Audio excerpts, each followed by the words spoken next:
pelo sinal da Santa Cruz, livrai-nos Deus, nosso Senhor, dos nossos inimigos. Em nome do Pai, do Filho e do Espírito Santo.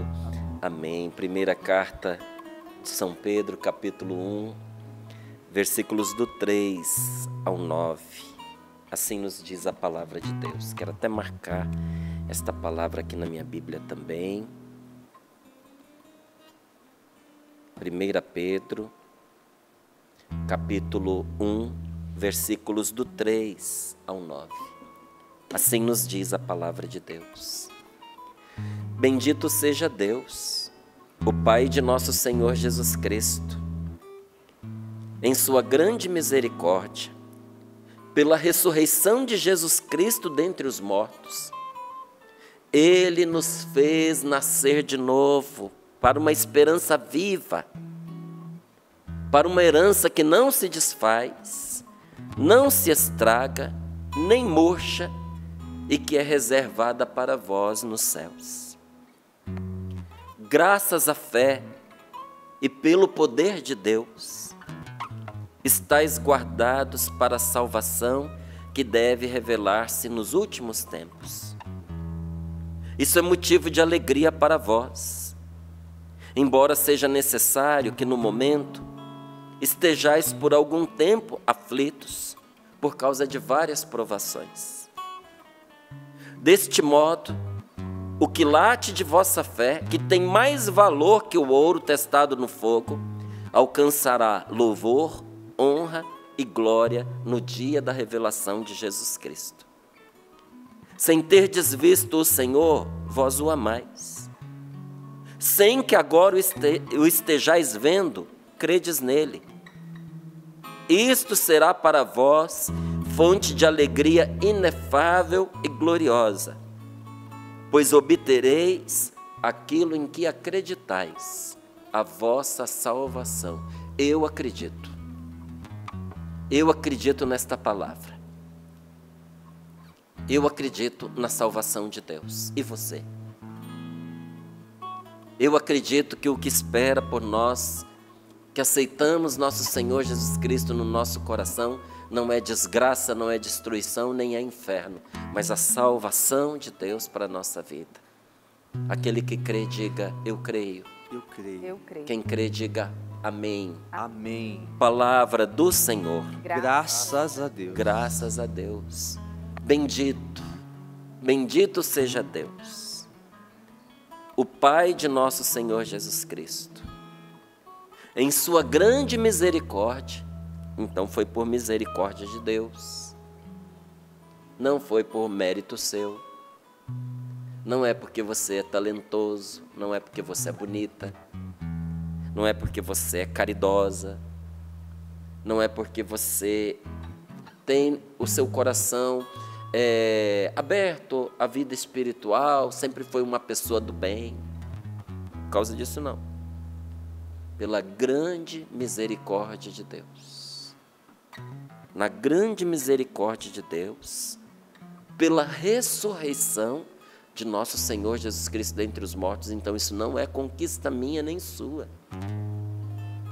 Isso é graça que nos foi dada a preço da morte de nosso Senhor Jesus Cristo, e só a morte não bastou. Se Ele simplesmente tivesse morrido, o nosso destino seria o mesmo. Mas como Ele ressuscitou, o nosso destino é o mesmo. Pela ressurreição de Jesus Cristo dentre os mortos, Deus nos fez nascer de novo. Foi preciso a ressurreição de nosso Senhor Jesus Cristo para que pela graça do batismo nós pudéssemos nascer de novo.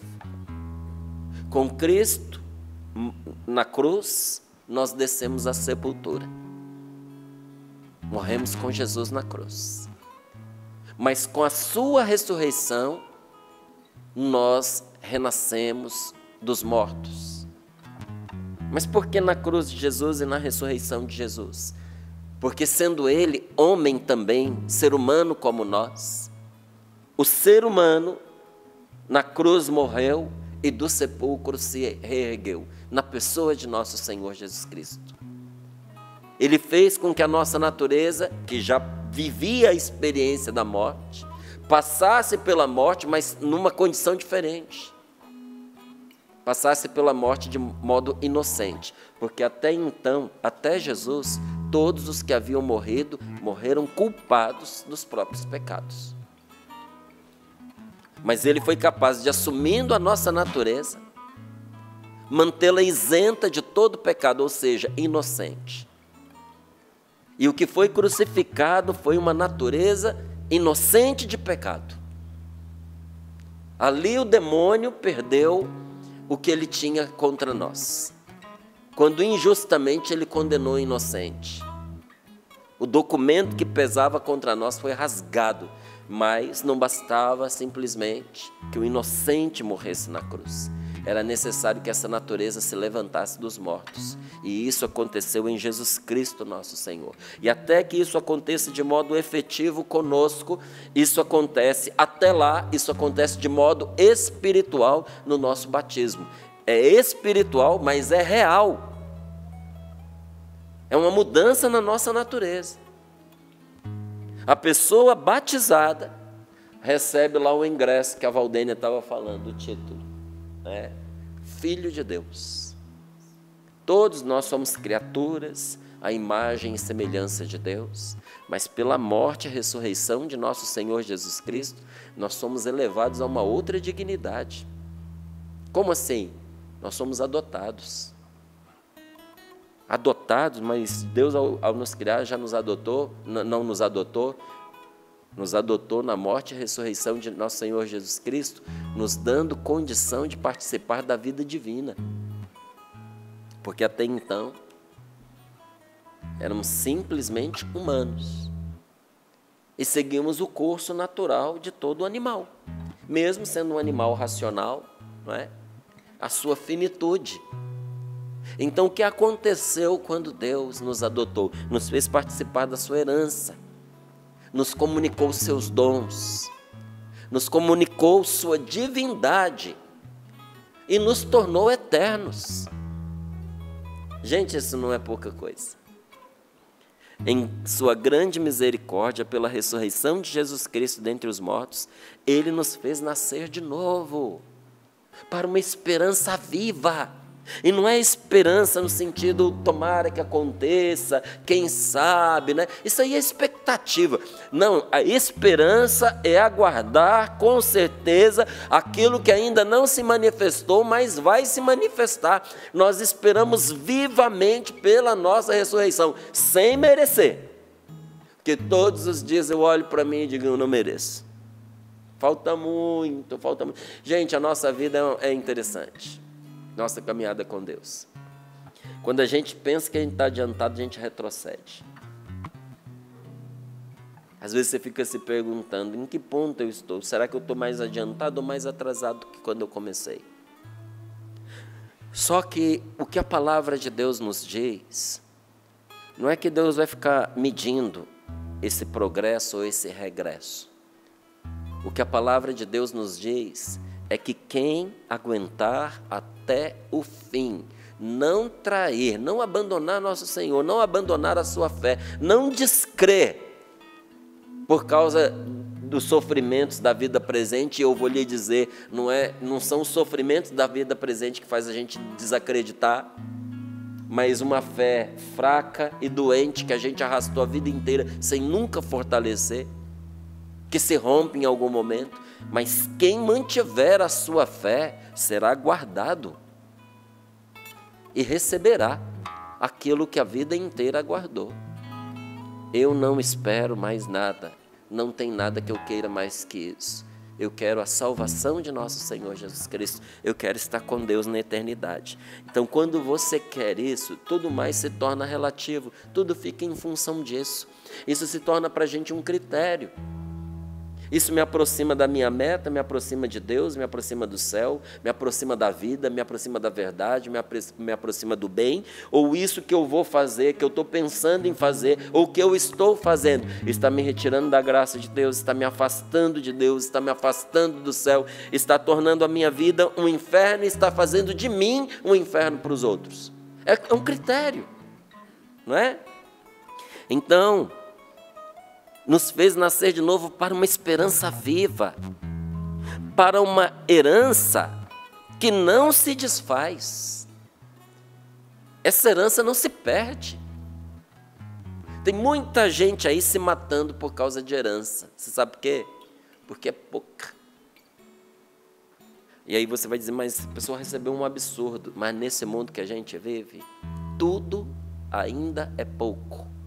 Porque tudo não é capaz de comprar para nós a eternidade. E às vezes a gente não para pensar, porque que a gente acha que coisas materiais, que já são suficientes para a gente viver a vida inteira, e a gente ainda acha que é pouco. A gente ainda acha que é pouco porque nós temos uma fome de infinito. E alguém nos dizendo ou não, a gente sabe que as coisas desse mundo, elas se desfazem. A roupa que você tem no guarda-roupa está se desfazendo, aquela que você não usa. Está apodrecendo, está ficando velha sem usar. Às vezes a gente compra, né, uma coisa mais ajeitada, mais bonita, e você fica preservando, né?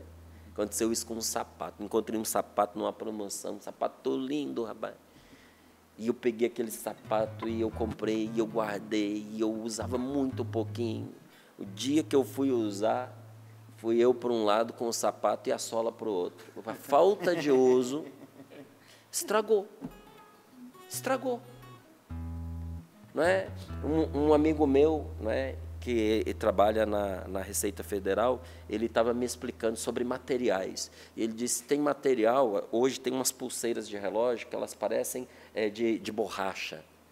Aquilo dura se você usar, se você não usar, ela estraga, ela quebra. Mesmo as melhores marcas, mesmo aqueles relógios que custam assim, olha, dezenas de milhares de reais.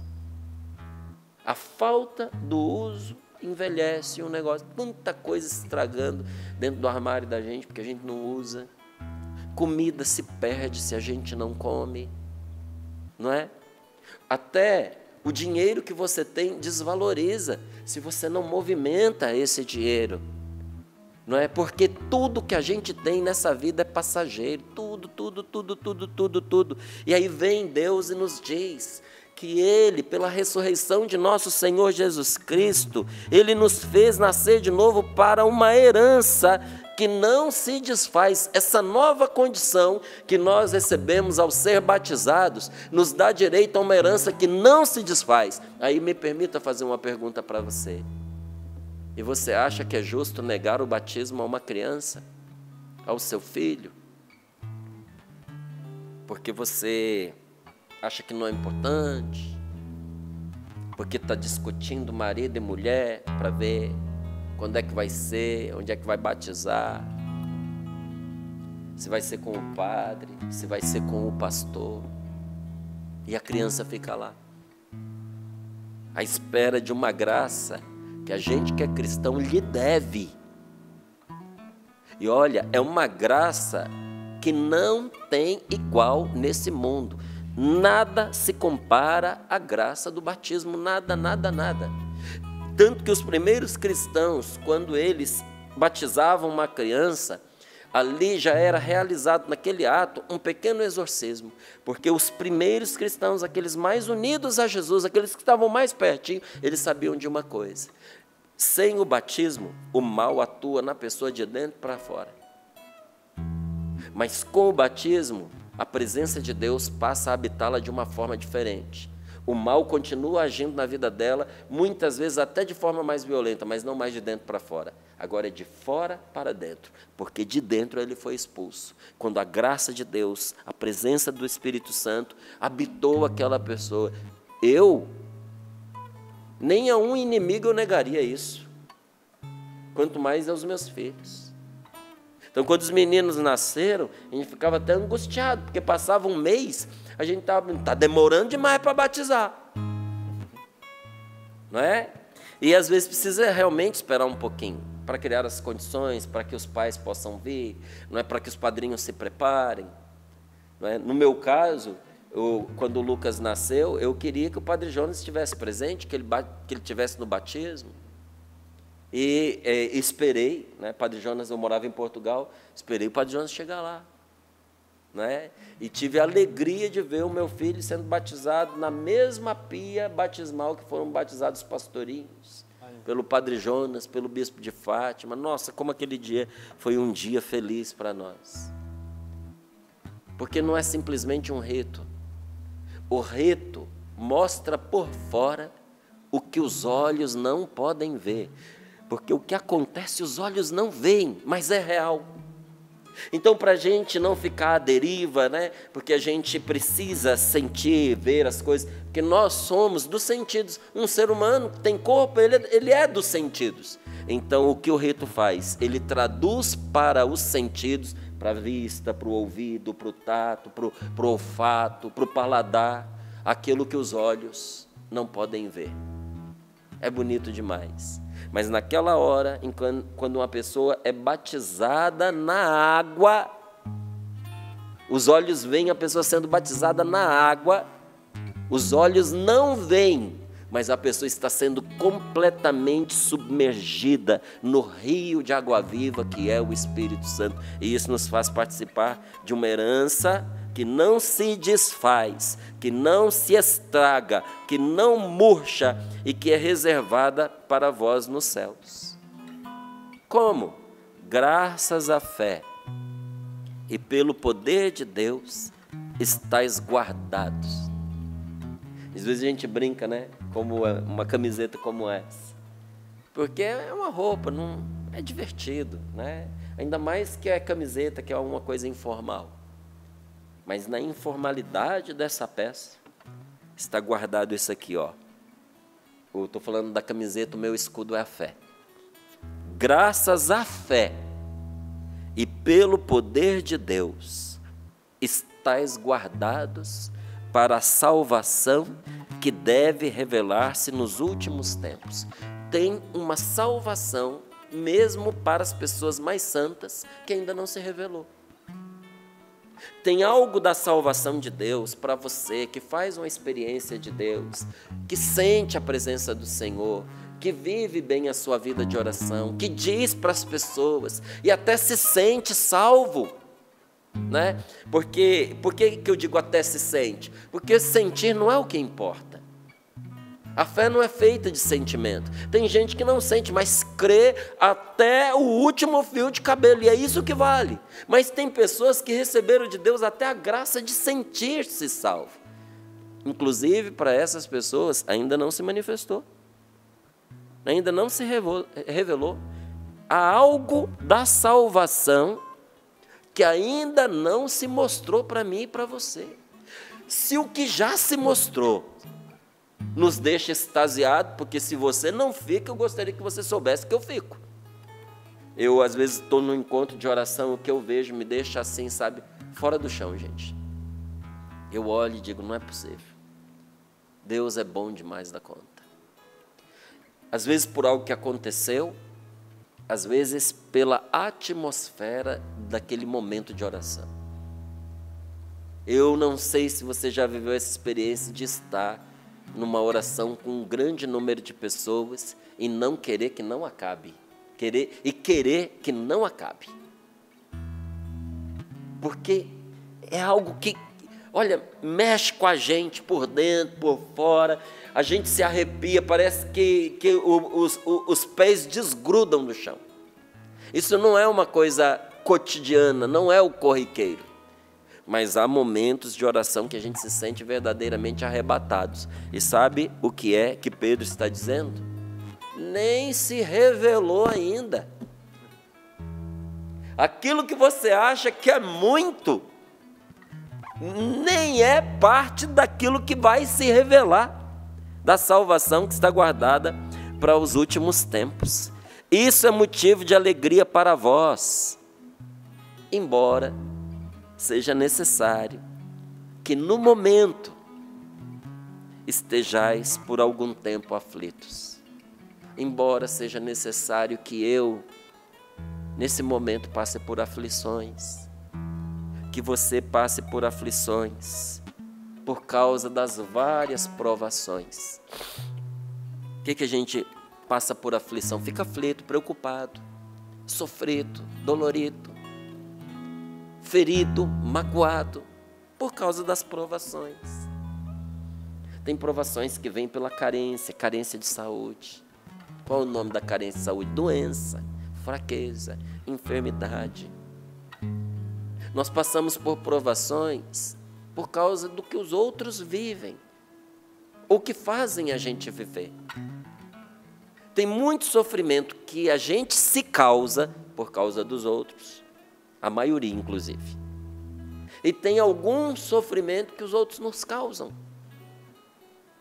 Mas 99% dos sofrimentos que a gente enfrenta envolve pessoas. Até algumas doenças que a gente desenvolveu e que permanecem aí, às vezes tem a nossa raiz numa relação, um relacionamento mal vivido, com o pai, com mãe, com o irmão, com o tio, com o avô, com a avó, com o namorado, com namorada, com o esposo. Nós passamos por angústias, por aflições, por causa das muitas provações, diz aqui a palavra.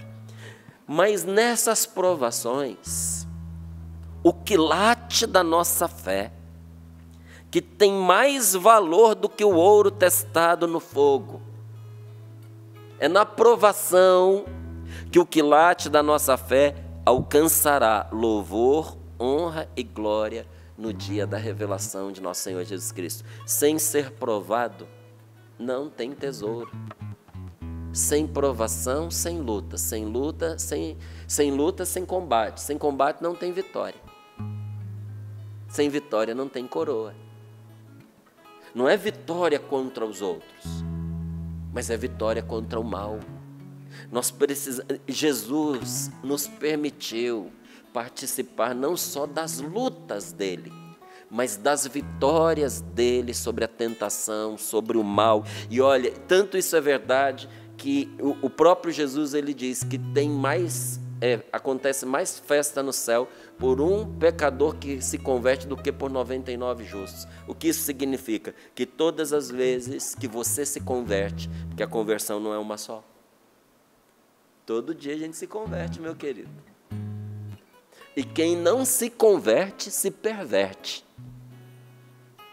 A conversão é assim, ou ela está sempre acontecendo, ou ela está retrocedendo. Quem não se converte, se perverte. Todos os dias eu preciso me converter a Deus. Não é? Quem acha que não precisa de conversão, acha que já é santo, acha que é perfeito. E para essa pessoa tem uma palavra duríssima de nosso Senhor Jesus Cristo. Ele diz, eu não vim para este. Quem diz que não precisa de conversão, vai ouvir da boca de Jesus, não vim para você. Eu vim para os doentes e para os pecadores. Eu vim para aqueles que estão perdidos. E aí, como a conversão é todos os dias, a luta é todos os dias. E Jesus nos diz que todas as vezes que a gente se converte, há uma festa no céu.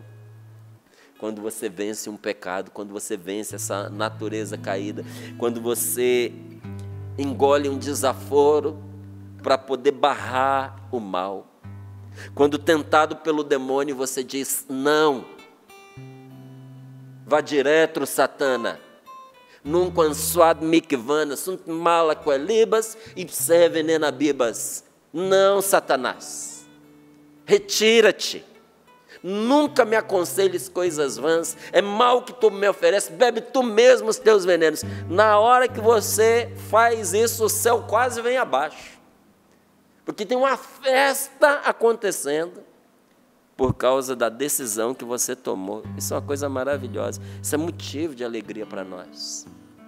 Embora as cicatrizes das lutas estejam aí. Verdade ou não é, minha amiga? Verdade ou não é, minha irmã?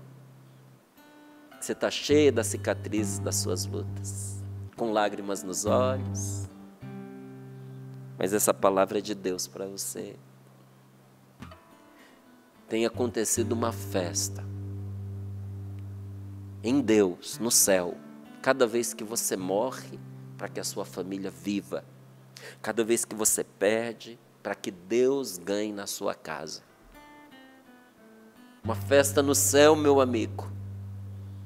Quando você, depois de ter caído de novo no mesmo erro, no mesmo pecado, cheio de vontade de desistir, você diz: não, eu vou me levantar e vou tentar mais uma vez. Essa é a prova. Quando você diz: eu vou me levantar e vou tentar mais uma vez, a sua fé vence e a descrença perde. O desânimo é derrotado e você se enche de coragem na força do Espírito Santo, e porque você tenta de novo, aquele mal é obrigado a se retirar, e a sua decisão de recomeçar une você a Deus ainda mais. É como se você já tivesse sido unido a Deus por vários laços, mas quando você diz: eu vou tentar de novo, mais um laço é dado, mais um laço. Vai chegar um dia que vai ser impossível separar você do amor de Cristo, impossível. Nada poderá te separar. Não porque você não errou, mas é que todas as vezes que você se levantou, você foi colado a nosso Senhor Jesus Cristo. Bendito seja Deus por esta palavra. É necessário que no momento estejais por algum tempo aflitos por causa das várias provações. Mas deste modo, o quilate da vossa fé, que tem mais valor que o ouro testado no fogo, vai alcançar louvor, honra e glória no dia da salvação de Jesus Cristo. Por quê? Porque sem terdes visto o Senhor, vós o amais. Você viu Jesus? Não viu. Se você disser para mim que você viu, vou te dar um conselho aqui. Quando terminar o Sorrindo para a Vida, pega o telefone, liga para o hospital, pergunta se tem algum psiquiatra de plantão. Pede para conversar, fala que você está vendo coisa. Você não viu. Talvez no íntimo do seu coração, naquele momento forte de oração, você teve tanta vontade de ver que você até falou para as pessoas que você viu, mas você sabe que você não viu. Porque se você tivesse visto, como eu vejo aqui o Cassiano, você perguntar: você tem fé que o Cassiano está do seu lado? De jeito nenhum. Eu não preciso ter fé, eu estou vendo. A fé só vem quando você não vê. Mas você acredita que o Cassiano está do seu lado? Claro que eu acredito, estou vendo. Mas esse acreditar não é fé. A fé é você acreditar numa verdade que os seus olhos não podem ver. Você sabe que é verdade, mas como você não pode ver, e você crê mesmo assim, isso é fé. E aqui diz: olha, Pedro, sem terdes visto o Senhor, vós o amais. Você nunca abraçou Jesus com os braços da sua carne, não. Você nunca beijou o rosto dele. Você não acariciou os cabelos dele. Você não teve o privilégio daquela mulher pecadora de cair aos pés dele, lavar os pés de Jesus com as suas lágrimas e enxugar com os seus cabelos. Quantas vezes, né, minha amiga? Você teve vontade de fazer isso, mas não fez. Porque ele não estava manifestado fisicamente para você, como nos seus dias terrenos. Mas aqui vem a pergunta que eu quero te fazer. E ainda assim você o ama? Você ama alguém que você nunca viu? Sem que agora o estejais vendo, credes nele? Verdade isso? Sem estar vendo Jesus agora, você acredita nele? Sem ter visto o Senhor, você o ama? E sem crer, e sem que esteja vendo ele agora, você acredita nele? Sabe qual é a resposta de grande parte das pessoas nesse mundo? A resposta é: você é louca, você é louco. Pega o telefone e liga para o psiquiatra. Não é? Mas você sabe que é verdade e tudo que isso faz para você. Sabe qual é o resultado disso?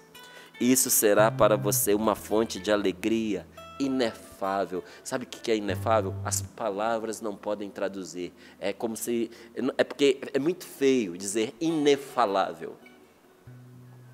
Então, infalável é feio. Qual é a palavra? Inefável.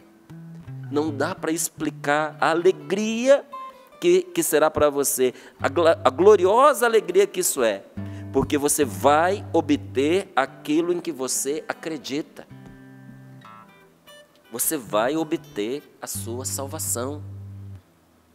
e vai obter a salvação da sua casa. Como, eu não sei. Mas esses dias eu tive uma conversa muito séria com o nosso Senhor Jesus Cristo e eu falei para Ele. Eu falei, se não era para ser, não deixasse pôr na Bíblia. Porque está escrito lá. Será salvo tu e a tua família. Senhor, e salvo não é só batizado. Senhor, eu espero de Ti a salvação da minha família. Como, eu não sei. O Senhor é quem sabe dar um jeito. Porque quem sabe dar jeito é o Senhor. O Senhor é quem tudo pode, não sou eu. Crê no Senhor Jesus e será salvo tu e tua família. Eu creio. E você? Então me permita, você que está sendo provado, quem sabe se o Senhor está fazendo isso para desenvolver as qualidades que existem em você, para desenvolver as virtudes que tem em você, para manifestar-se em você os dons que você ainda não descobriu. Deus quer fazer brotar os seus talentos.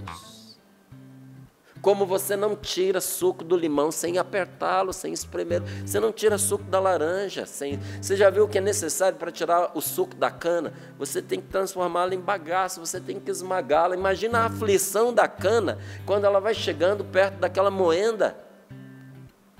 Quando ela vai vendo aquelas engrenagens preparando-se para esmagá-la. E você já viu como é que faz o homem do caldo de cana? Ele passa uma vez, ele passa duas, aí ele dobra a cana e ele passa de novo, ele dobra mais uma vez, sobra nada. Mas o que você recolhe no final é o mais doce dos sucos que existe na face da terra. Tem muita doçura em você, mas ela não vem para fora, se não for à custa dos momentos de provação que fazem brotar o que existe melhor de nós. Algumas das suas qualidades, dos seus talentos e dessa sua doçura, algumas delas que nunca teriam sido descobertas se não fossem as provações. Nunca teriam se manifestado. Então a fé, ela se mostra com muito mais intensidade em meio aos sofrimentos do que em meio à alegria. Você sabia disso? Onde é que você vê a fé de uma pessoa? Na hora da festa, na hora do baile? Com um copo de cerveja na mão, rodeado de amigos? É nessa hora que você vê a fé de uma pessoa? Não, você vê a fé de uma pessoa no luto. Você vê a fé de uma pessoa na falência. Você vê a fé de uma pessoa na hora em que ela recebe a notícia de uma doença. Você vê a fé de uma pessoa quando ela está mais apertada e recebe uma carta anunciando a demissão dela. Nesta hora você vê a fé contra o pano escuro da vida. O amor também, sabia? O amor também, muitas vezes, o amor é como o vagalume, né? Ele mostrando pouca luz, exceto quando tudo está escuro. Se tivesse um vagalume aqui no meio de nós e uma mosca, agora, a mesma coisa, as luzes todas acesas, mas deixa no seu quarto à noite no escuro. Tem gente que vai precisar levantar e pôr o vagalume para fora, porque senão não dorme.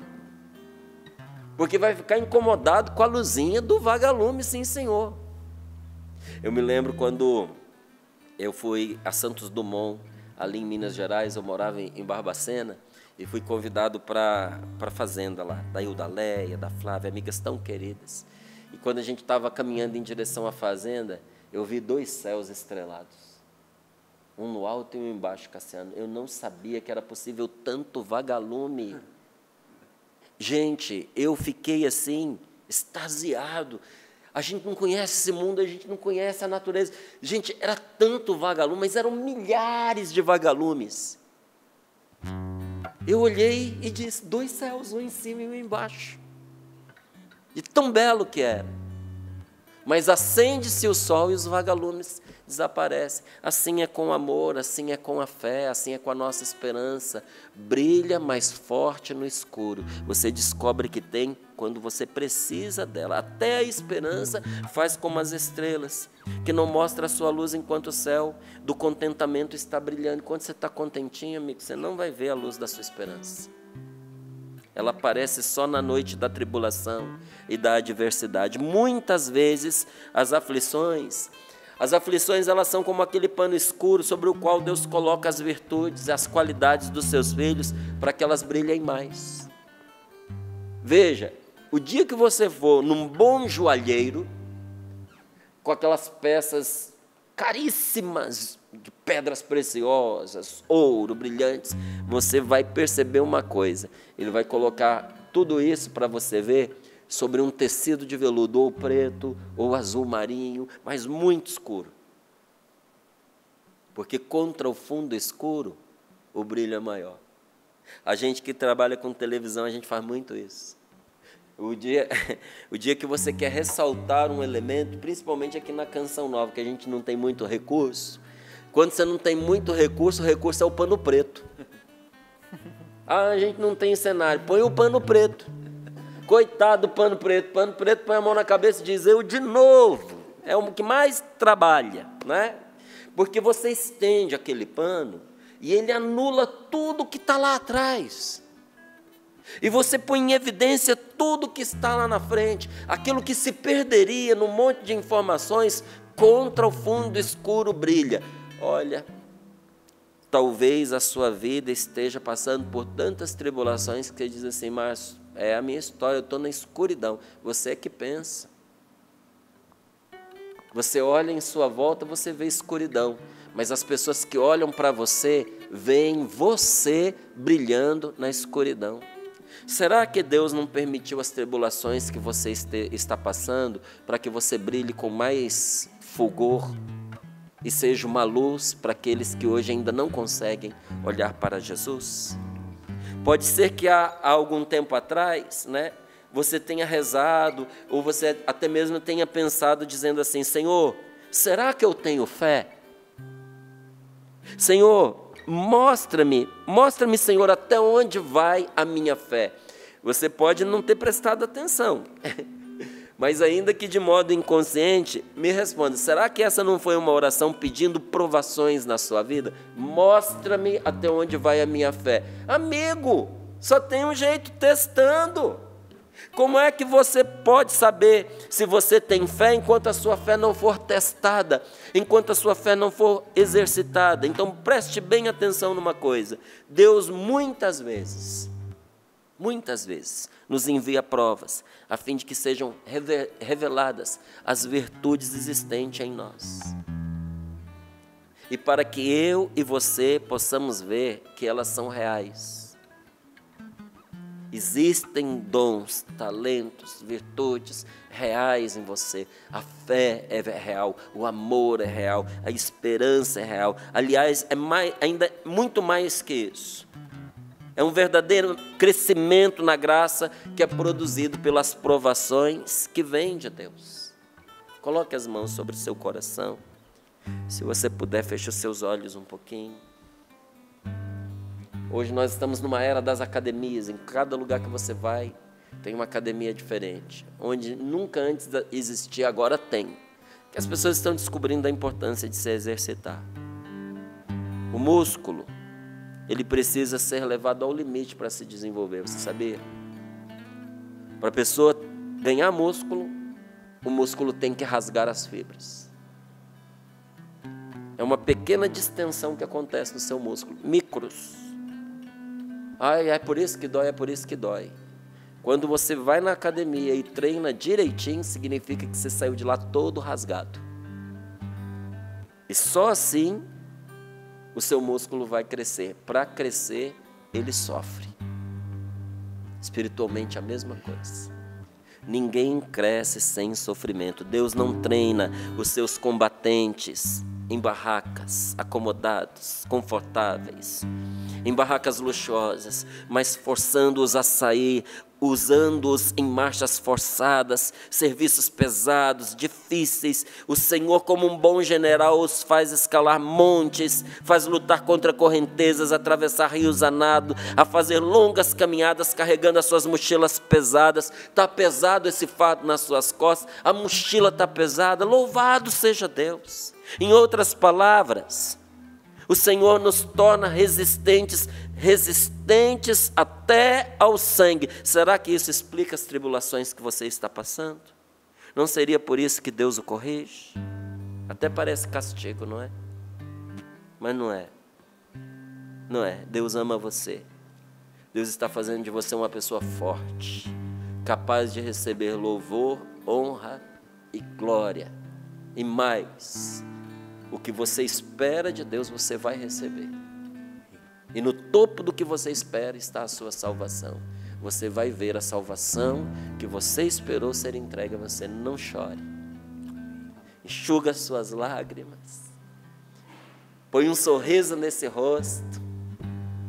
Porque aquele que está com você é maior do que o sofrimento que você está enfrentando. Ele não vai deixar você se estiolar. Aguenta firme. Amém.